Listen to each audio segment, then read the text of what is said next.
एक भक्त था, वो नारायण भगवान का भक्त था और नारायण भगवान का भजन करता था। उसने नारायण भगवान का तप किया, लक्ष्मी नारायण प्रकट हो गए, उसको वर मांगने को कहा। भगवान ने कहा वर मांगो। भक्त ने कहा प्रभु मैं आपकी सेवा करना चाहता हूँ। बोले कहाँ रह के सेवा करोगे?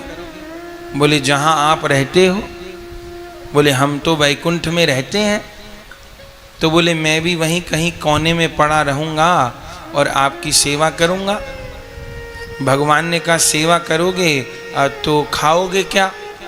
बोले प्रभु जो आपका भोजन बच जाएगा थाली में मैं वही ले लिया करूँगा। भगवान ने कहा पहनोगे क्या? बोले प्रभु आपके ही जो वस्त्र उतरा करेंगे उन्हीं को मैं पहन लूँगा। रहोगे कहाँ? बोले वहीं कहीं कोने में पड़ा रहूँगा। लक्ष्मी जी ने कहा प्रभु आप इस भक्त से इतनी जांच पड़ताल क्यों कर रहे हो? क्या खाओगे क्या पियोगे? बेचारा कितना भोला भक्त है, कहता है चरणों में पड़ा रहूँगा, जो बच जाएगा वो पालूंगा, जो पहन लोगे आप वही पहन लूँगा। इस भक्त को आप वर दे दीजिए। नारायण ने लक्ष्मी जी को कहा ये भोला भगत नहीं है, ये बड़ा चतुर भगत है। बोले कैसे? बोले कहता है कि मैं आपकी थाली का बचा हुआ पालूंगा। तो हम तो 56 भोग पाते हैं, तो ये भी रोज 56 भोग ही खाएगा। ये कहता है आपके उतरे हुए वस्त्र पहन लूंगा, तो हम तो हीरा माणिक जड़े हुए वस्त्र पहनते हैं, ये भी वही पहनेगा। और ये कहता है वहीं कहीं आपके चरणों में पड़ा रहूंगा, तो हम तो बैकुंठ में रहते हैं, इसका मतलब ये भी बैकुंठ में ही रहेगा। तो ये भोला नहीं है, ये बहुत चतुर है। और भक्त चतुर ही होता है। हम लोग संसार वालों को चतुर कहते हैं। भैया जो हीरा फेंक के कांच ले ले वो चतुर है, या जो कांच फेंक के हीरा ले ले वो चतुर है? ये संसार की वस्तु तो कांच के जैसी हैं, जो इनको त्याग कर हरि रूपी हीरा ग्रहण कर ले वो चतुर है। जो हरि रूपी हीरे को छोड़ करके संसार रूपी कांच को ले ले वो कहाँ चतुर है? तो ये हरि कीर्तन तत्परा, ये निरंतर नाम में ऐसे डूबे रहते हैं कि नाम के प्रभाव से वैकुंठ बनाए रहते हैं। तो सदा वैकुंठ निलया और हरि कीर्तन तत्परा। और क्या करते हैं? बोले लीला रसुन मत्ता, भगवान की लीला में डूबे रहते हैं। जैसे यहाँ पर कथा भी होती है और कथा के बाद में लीला भी होती है। बोले कथा क्या प्रदान करती है? बोले कथा पात्रता प्रदान करती है। बोले लीला क्या प्रदान करती है? बोले लीला रस प्रदान करती है।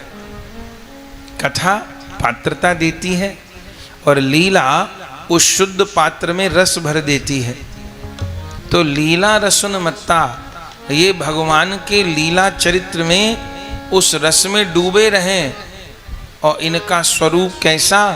बोला कथा मात्रैक जीवन, इनका कथामृत जीवन, कथा इनका जीवन।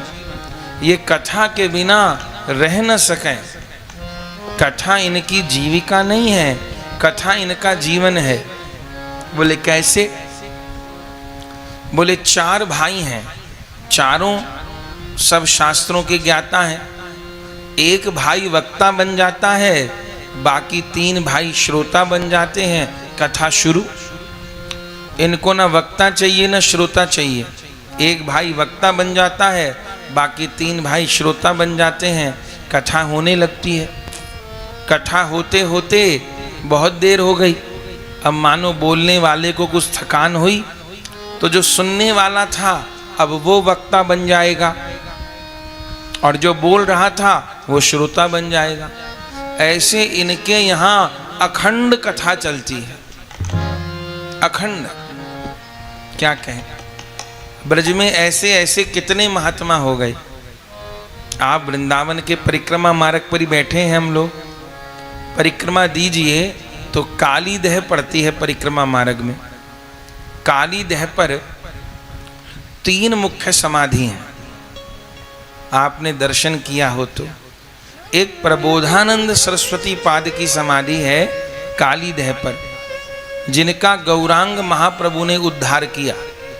पहले वो प्रकाशानंद थे और महाप्रभु जी कृपा करके उनको प्रकाशानंद से प्रबोधानंद बना दिए।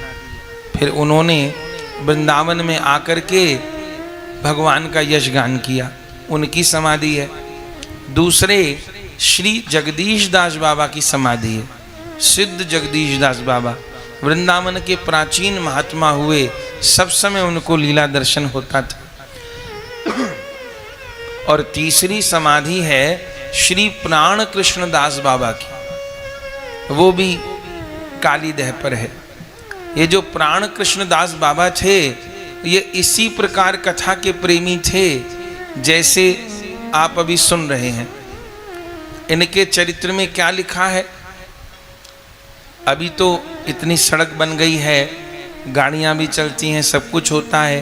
पुराने समय में कच्चा रास्ता था परिक्रमा का, तो प्राण कृष्ण दास बाबा परिक्रमा मार्ग पर बैठ जाते। उनका भिखारी के जैसा रूप था, बैठ जाते तो परिक्रमा लोग देते थे। एकादशी पूर्णिमा को तो होती थी परिक्रमा, तो लोग परिक्रमा देते तो सोचते भिखारी हैं ये बाबा को, तो 1 पैसा 2 पैसा 4 पैसा उनको चढ़ा देते। पर जैसे कोई पैसा चढ़ाता, बाबा पैसा लेने के लिए नहीं बैठते थे। जैसे कोई पैसा चढ़ाता, बाबा उसका हाथ पकड़ लेते। वो कहता, बाबा ये क्या करते हो? हाथ पकड़ लेते। बाबा क्या चाहिए? रोटी चाहिए, कपड़ा चाहिए और पैसे चाहिए? बाबा कहते नहीं। अरे तो चाहिए क्या, मेरा हाथ क्यों पकड़ लिया? तो प्राण कृष्णदास बाबा क्या कहते, मेरे से थोड़ी देर कथा सुन लो। क्या कहते, मेरे से थोड़ी देर कथा सुन लो। और ऐसा रो करके कहते कि सुनने वाला मजबूर हो जाता, उसको बिठा लेते। अरे परिक्रमा थोड़ी देर बाद दे लेना, थोड़ी कथा सुन लो। बिठा लेते उसको, और फिर पास में उनकी कुटिया है, आज भी उनका छोटा सा आश्रम है, वहाँ उसको ले जाते और ले जा कर के फिर उसको कथा सुनाते।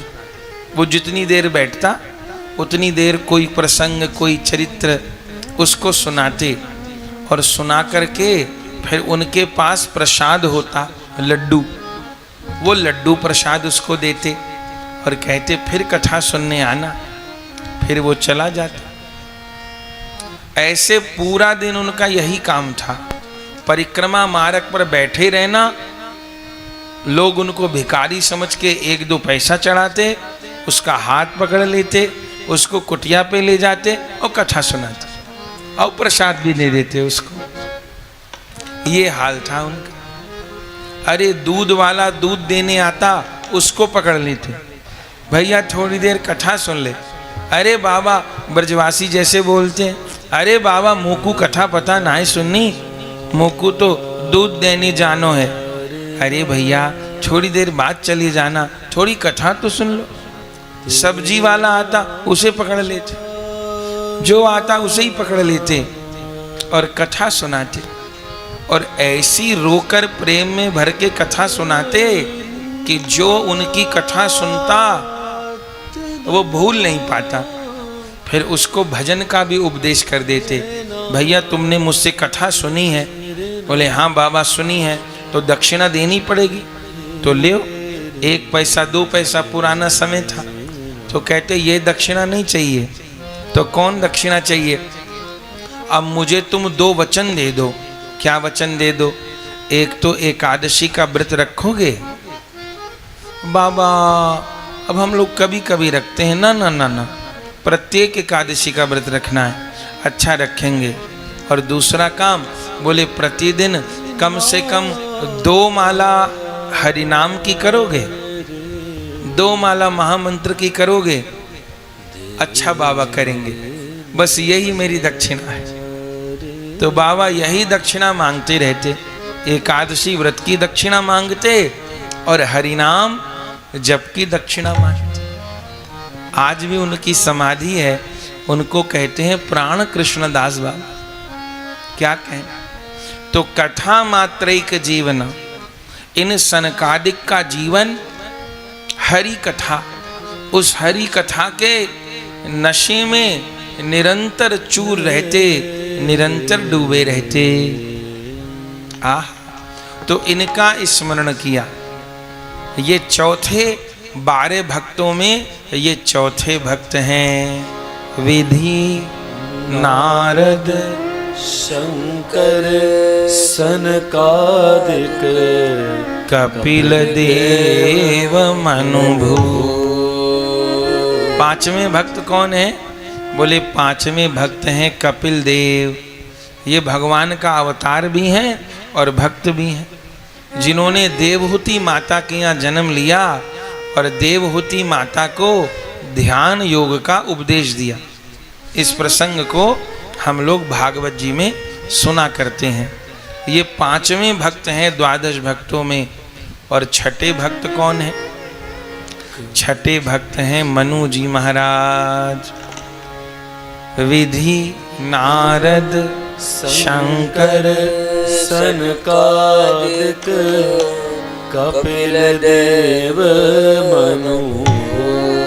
छठे भक्त हैं मनु जी महाराज। ये मनु जी कौन है? बोले ये संसार के पहले स्त्री पुरुष जोड़े के पुरुष हैं। जब ब्रह्मा जी को भगवान सृष्टि रचना करने का आदेश दिए, तब उस समय भगवान की इच्छा से ब्रह्मा जी के शरीर के दाएं भाग से एक पुरुष प्रकट हुआ और बाएं भाग से एक स्त्री प्रकट हुई। जो पुरुष प्रकट हुआ वो मनु जी कहलाए और जो स्त्री प्रकट हुई वो शतरूपा कहलाए। इन दोनों का आपस में विवाह हुआ और इनके यहाँ 5 संतान का जन्म हुआ। 3 कन्या और 2 पुत्र। कन्या कौन कौन? आकुति, देवहूति और प्रसूति। और 2 पुत्र उत्तानपाद और प्रियव्रत। आदि भागवत जी में तो इनके वंश की परंपरा ही लिखी है, खूब विस्तार से लिखी है। तो मनु शतरूपा जी इनकी वंश परंपरा चली। लेकिन जब सब बच्चों के ब्याह हो गए और सब के संतान हो गई, सब अपने अपने व्यवस्थित हो गए, तब वृद्धा अवस्था में मनु शतरूपा जी ने क्या विचार किया? बोले एक विचार किया, अब घर द्वार को छोड़ करके कहीं चलें। बोले कहाँ चलें? बोले भगवान के किसी धाम में चले। क्या कहें, जैसे हम लोग हर चीज की प्लानिंग बनाते हैं कि ऐसा करेंगे, इतना पैसा हो जाएगा तो ये करेंगे, वो करेंगे, वो करेंगे, ऐसे अपने जीवन की भी प्लानिंग बनाई जाती है, अपने भजन की भी प्लानिंग बनाई जाती है। अभी हमारी इतनी अवस्था है, अब जल्दी अपनी जिम्मेवारी पूरी हो जाए और फिर कहाँ चलें? बोले भगवान के धाम में जाके वास करें। बोले धाम वास का अर्थ क्या होता है? बोले धाम वास का अर्थ है भजन के लिए पूर्ण अवकाश प्राप्त होना। अब अपना सारा समय हम भजन के लिए देंगे। एक होते हैं पार्ट टाइम साधक, एक होते हैं फुल टाइम साधक। पहले पार्ट टाइम साधक बना जाता है। पार्ट टाइम साधक माने ये नौकरी का समय है, ये व्यापार का समय है, ये बच्चों का समय है और ये 2 घंटे पूजा भक्ति के समय। इसको कहते हैं पार्ट टाइम साधक। लेकिन धीरे धीरे जैसे जैसे आयु बढ़े तो पार्ट टाइम से फुल टाइम साधक बना जाता है।